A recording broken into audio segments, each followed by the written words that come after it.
Hey, what's happening? Nick here from virtualassistantassistant.com, and this is my video review of FreeeUp or FreeeUp.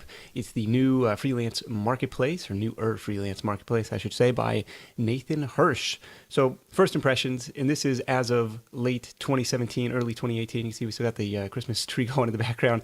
So, of course, subject to change, but what you're looking at least as of press time, is a very minimum viable product in terms of the interface, in terms of how you interact with freelancers, and in terms of the information about them that's available to you. So just something to be aware of.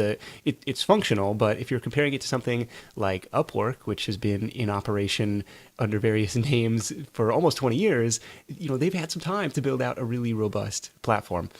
But back to FreeeUp, the main selling point, as I see it, is this: hey, we've done the vetting for you, and we only let the top 1% of our applicants into the system. And when I asked Nathan, why there isn't this client feedback portal or, ratings on the workers, he said, honestly, we want to build a 5-star platform. If someone sucks, we kick them off, which sounds great.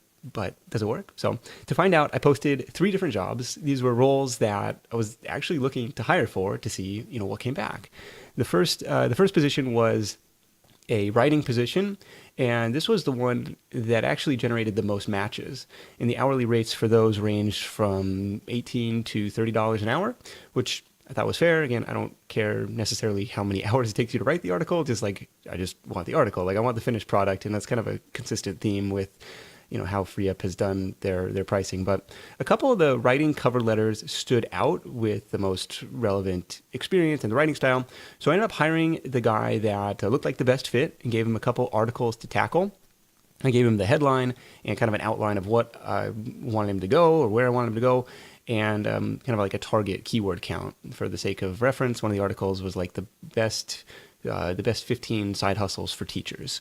The article came back, totally passable article. I edited it, formatted it, and added some pictures, and it was good to go.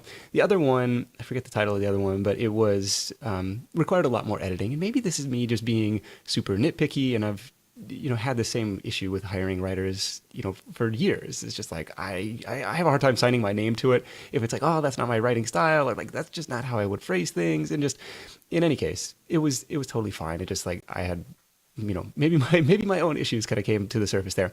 In the end, 60 to 70 bucks per article, which I didn't think was horrible for, 1,500 to 2,000 words.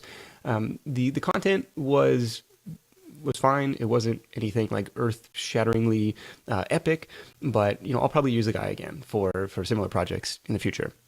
The next job that I posted was a dud. I was looking for somebody with experience specifically in creating awesome graphics for Pinterest. I got like 2 applications, pretty weak cover letters, and really no Pinterest-specific examples in the portfolio. Talented graphic designers, sure, but I didn't feel like taking a chance on somebody who'd never really done the exact thing that I was looking for before.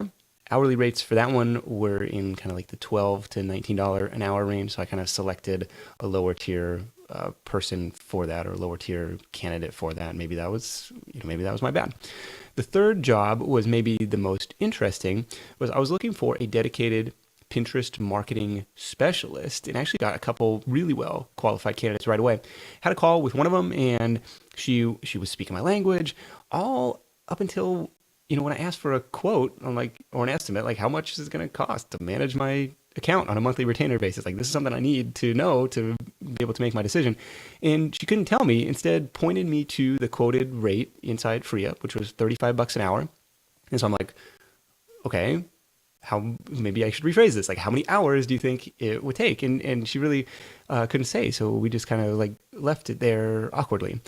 The other quote, and maybe this is like more reasonable price.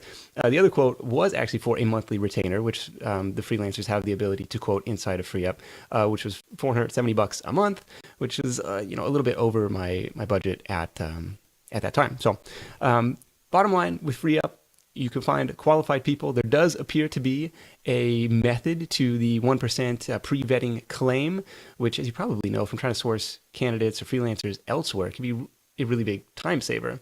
I generally found the prices, the rates, to be higher than other platforms, but it kind of makes sense if the people on there are really the top 1%. I imagine they expect to get paid a little bit more. So no real issue there. Definitely worth a look if you're, for your next remote hire, for somebody you're trying to fill either a one-off project or for an ongoing role in your business. Just be prepared for a very lean startup style interface. As always, you can see what other FreeeUp customers have to say about their experience on the platform at virtualassistantassistant.com/FreeeUp. Again, FreeeUp with 3 E's in there, and I'll link that up for you below this video as well if you're watching on YouTube. And if you're ready to get started, of course, I'd love to have you go through my affiliate link, which you can find below this video on YouTube or on the FreeeUp page at virtualassistantassistant.com. Thank you for tuning in, and I'll see you next time.